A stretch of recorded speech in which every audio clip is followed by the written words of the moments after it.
I have two younger sisters, and one of them has Down syndrome, and many people with Down syndrome share various health conditions, diseases, problems, and she had just about everything. And Mm. then she also had everything that everybody else who doesn't have Down syndrome has. And if there was anything going around, she caught it. And so I watched her almost die several times from when I was 6 years old until I was about 12. And then she was cool for a bit, sick all the time, but like getting better, learning to talk, learning to walk late, very late. Obviously, we all spoke sign language, and so we could communicate with her at first.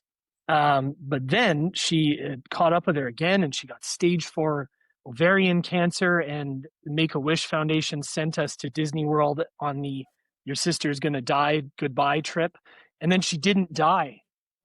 So and then she developed many things after that as a result of the trauma of all the open heart surgeries and the cancer. All that to say, the experience of being around mm, someone who is a baby and a child and then a teenager going through trauma after trauma really affected me deeply. And I would say is the single greatest thing that shaped my personality.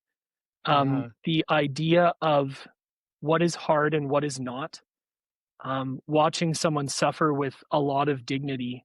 For example, when she was in chemotherapy and radiation for a long time, she refused to cry. She was so tough, but it hurt so much that the tears would just fall down from her face, and we would all be in there, a mess.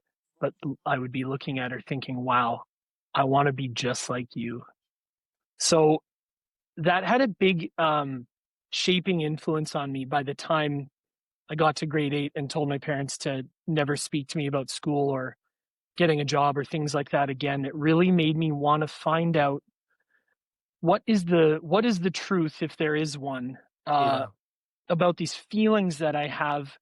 And music is really starting to speak to me about what I'm seeing in front of me. And that's I would say, the biggest event.